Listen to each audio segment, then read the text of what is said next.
اعوذ باللہ من الشیطان الرجیم بسم اللہ الرحمن الرحیم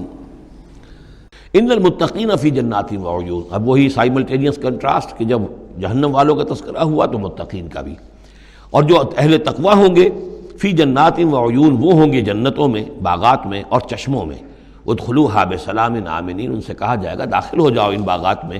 پورے امن کے ساتھ، کوئی خوف نہیں، کوئی اندیشہ نہیں۔ وَنَزَعْنَا مَا فِي صُدُورِهِم مِّن غِلٍّ، یہ مضمون پہلے بھی آ چکا ہے،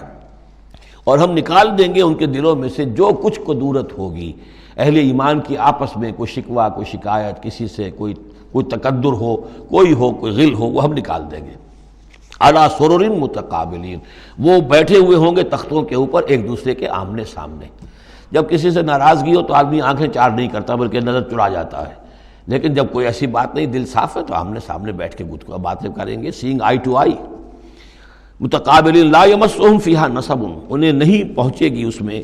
نہ تو کوئی تکان، وما ہم منہا بمخرجین، نہ پھر وہ اب اس سے نکالے جائیں گے۔ جب اہل جنت میں داخل ہونے کے بعد کسی کا وہاں سے نکلنے کا امکان نہیں۔ نبئ عبادی، اے نبی میرے بندوں کو بتا دیجئے، انی انا الغفور الرحیم، کہ میں یقیناً غفور ہوں، رحیم ہوں۔ میری اصل شان تو یہ ہے، لیکن وَأَنَّ عَذَابِي هُوَ الْعَذَابُ الْعَلِيمُ،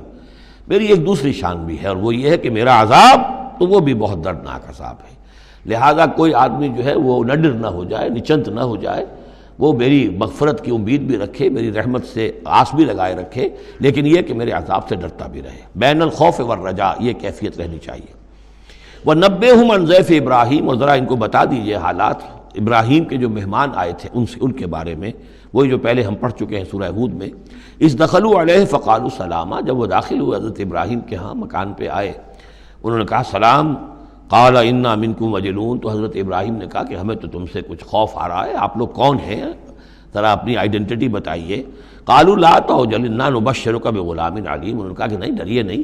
ہم تو آپ کو ایک بڑے صاحب علم بیٹے کی بشارت دینے آئے ہیں۔ قَالَ بَشَّرْتُمُونِي عَلَىٰ أَن مَّسَّنِيَ الْكِبَرُ فَبِمَ تُبَشِّرُونَ، تو حضرت ابراہیم نے فرمایا کہ یہ کیا بشارت آپ مجھے دے رہے ہیں، اس کے باوجود، علی یہاں علی الرغم کے معنی میں،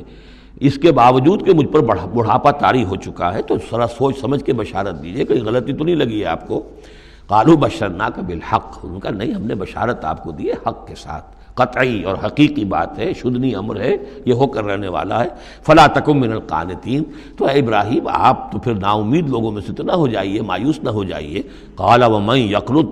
یقنط من رحمت ربہ الا الضالون، تو حضرت ابراہیم نے کہا کہ ہاں یہ بات تو آپ صحیح کہہ رہے ہیں، اللہ تعالیٰ کی رحمت سے مایوس تو صرف وہی ہو سکتے ہیں جو گمراہ ہوں۔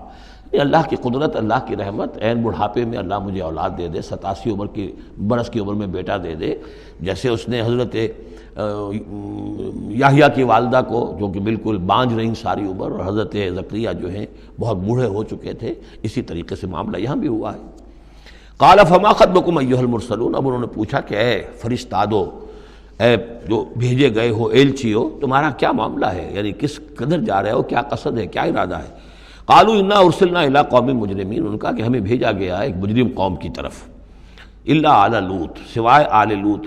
لوط کے گھر والوں کو، اس کے گھر والوں کو تو ہم بچا لیں گے، انا لمنجوہم اجمعین، ان سب کو ہم بچا لیں گے، نجات دیں گے، الا امرأتہ، اس میں بھی ایک استثناء ہے، سوائے اس کی بیوی کے، قدرنا انہا لمن الغابرین، ہم نے یہ اندازہ کر لیا ہے، یہ اندازہ ہے کہ وہ جو ہے پیچھے رہنے والوں میں سے ہوگی۔ فلما جاء آل لوط المرسلون، تو جب یہ لوط کے گھر پہنچے یہ فرشتادے بھیجے ہوئے اللہ کی طرف سے ایلچی جو آئے تھے، قال انکم قوم منکرون، وہی بات حضرت لوط نے فرمائی کہ آپ لوگ کچھ اجنبی سے لوگ ہیں، میں آپ کو جانتا نہیں، آپ کون لوگ ہیں، کہاں سے تشریف لائے ہیں۔ قالوا بل جئناک بما كانوا فیہ یمترون، انہوں نے کہا نہیں بلکہ ہم تو وہ شے لے کر آئے ہیں آپ کے پاس جس کے بارے میں یہاں کے رہنے والوں کو شک تھا۔ آپ جب کہتے تھے کہ اگر تم باز نہیں آؤ گے، ان خبیث فعل کو نہیں ترک کرو گے، شرک سے باز نہیں آؤ گے، تو تم پر اللہ کا عذاب آئے گا، یہ اس میں شک کرتے تھے، مذاق اڑاتے تھے، اب وہ شے ہم لے کر آئے ہیں۔ وَأَتَيْنَاكَ بِالْحَقِّ وَإِنَّا لَصَادِقُونَ، اب ہم اللہ تعالیٰ کے آخری فیصلے کے ساتھ، قطعی اور شدنی فیصلے کے ساتھ آئے ہیں، اور ہم سچے ہیں، جو بات ہم کہہ رہے ہیں وہ درست ہے۔ فَأَسْرِ بِأَهْلِكَ بِقِطْعٍ مِّنَ اللَّيْلِ، تو آپ اپنے گھر والوں کو لے کر نکل جائیے رات کے ایک حصے میں، کہ ابھی رات باقی ہو، صبح ہونے سے پہلے پہلے نکل جائیے، وَاتَّبِعْ أَدْبَارَهُمْ اور آپ بھی ان کے پیچھے پیچھے جائیے، وَلَا يَلْتَفِتْ مِنْكُمْ أَحَدٌ اور کوئی آپ میں سے پیچھے مڑ کر اب دیکھے نہیں، یعنی کوئی دوستی، کوئی یاد آ رہی ہو، کوئی تعلقات اب جو ہے وہ ستا رہے ہوں دل کو۔ وَامْضُوا حَيْثَ تُؤْمَرُونَ اور اب چلے جائیے وہاں جہاں آپ کو حکم ہوا ہے، وَقَضَيْنَا إِلَيْهِ اور یہ بات ہم نے اس کو بتا دی، یہ فیصلہ ہم نے کنوے کر دیا اسے، ذالک الامر یہ فیصلہ، ان دابر ہؤلاء مقطوع مصبحین کہ ان لوگوں کی جڑ صبح ہوتے ہی کاٹ دی جائے گی، یعنی یہ کہ اس پوری قوم کو تہس نہس کر دیا جائے گا، دونوں شہر جو ہیں نسیہ منسیہ کر دیے جائیں گے، یہاں کوئی ایک متنفس بھی نہیں بچے گا۔ وجاء اہل المدینہ یستبشرون اور اب آئے لوگ وہ دوڑے ہوئے بدماش لوگ جو ہیں وہ خوشیاں مناتے ہوئے آئے کہ بڑے خوبصورت لڑکے جو ہیں آج مہمان ہو کر آئے ہیں لوط کے ہاں، تو ہمارے لیے بڑا اچھا موقع ہے۔ قال ان ہؤلاء ضیفی فلا تفضحون حضرت لوط نے ان سے کہا یہ دیکھو میرے مہمان ہیں، مجھے رسوا نہ کرو، واتقوا اللہ ولا تخزون اللہ کا تقوی اختیار کرو اور میری بے آبروئی مت کرو۔